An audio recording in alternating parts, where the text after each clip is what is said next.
வணக்கம் நண்பர்களே. இப்போ அதிமுகவில் பழனிசாமி வந்தப்புறம் அவர் ஒன்றும் ஜெயலலிதா எம்ஜிஆர் கிடையாதுல்ல.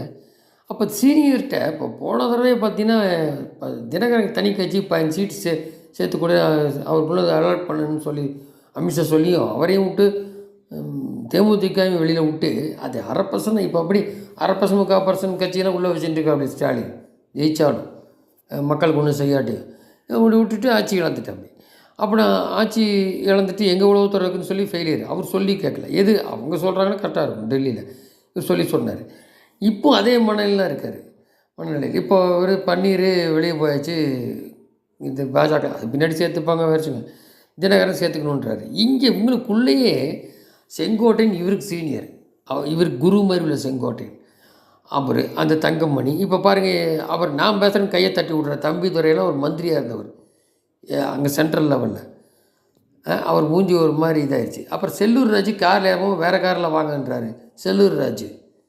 அப்போ இவங்க ஒத்த ஆளுக தானே. இவர் பொதுச் செயலரானா அவங்க கதை வேறு எம்ஜிஆர் ஜெயில.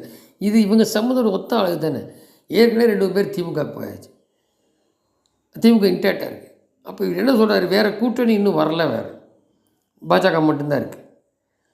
அப்படி இருக்கும்போது இவர் இங்கே உள்ள ஆளுகள் சீனியர்கிட்டலாம் எப்படி பொதுச்செயலாளர் வந்தாங்கன்னு தெரியும். எல்லாம் இவங்க கூட்டா அந்த தொண்டரில் இது கூப்பிடாமல் அந்த ஹை லெவலில் வச்சு அது ஏதோ பணம் மூட்டை அவுத்து விட்டு தான் பொதுச்செயலாளர் ஆகிருக்கதோ அது எப்படியோ.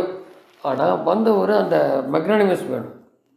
அப்படி தெரியல. பொது வெளியில் பப்ளிக் ப்ரெஸ் மீட்லேயே அப்படி செய்கிறார். ஸோ இவர் இன்னொரு தடவை கட்சி தோற்றுனா கட்சி காணாமல் போயிடும். ஏற்கனவே அண்ணாமலை டெபாசிட்டில் வச்சார். இப்போ அது பயந்தான் ஓடி வந்து பாஜக வந்திருக்காரு. ஸோ இது திருப்பி அன்றைக்கே சேர்த்து ஆட்சிக்கு வரதை விட்டுட்டார். திருப்பியும் கட்சிகளை சேர்க்காம உள்ளே இருக்கிறவங்ககிட்டயே இந்த மாதிரி பண்ணுறாரு. அது அமைக்கப்படாக சொல்லலாம் பேசுகிறேன்னு. இவர் நான் தான் ப்ரெஸ்ஸில் பேசுகிறேன்ட்டு அவங்ககிட்ட வந்து இந்த மாதிரி செய்கிறது, இல்லை காரில் ஏற போகிறவங்கள சொல்கிறது, அது கொஞ்சம் அவங்க முகம் சுளிக்கிற மாதிரி ஆக்டிவிட்டி இருக்குது. இது அவங்களாம் சேர்ந்து ரிவால்ட் ஆனாலும் இவருக்கு ஏற்கனவே கேஸில் இருக்கிற ரெட்டையில். ஸோ இந்த மாதிரி ஒரு நடவடிக்கை பண்ணுறாரு. அது என்னன்றதை பார்ப்போம். ஒன்று அதான் இவங்க அந்த எதிர்த்து என்ன இப்படி கலங்கன்றதை விட்டுட்டு இதுக்குள்ளேயே இந்த மாதிரி போயிட்டுருக்கு. அப்போ இது திமுக ஃபேவராக தான் எடுப்பான். யாரை இழுக்காது, ஏற்கனவே காது. ஏன்னா அங்கே ஆளே இல்லை. எதிரி 8 மந்திரி ஏடிஎம்கே மந்திரி தான் உட்காந்துருக்கு. அதில் இவர் வேறு இப்படி பண்ணிகிட்ருக்கான்றது பரவலாக வெளில வருது ஒன்று. அப்புறம் இந்த செல்வபிரந்துக்கு ஏதோ கோயில் போனப்போ கோயில் நிர்வாகம்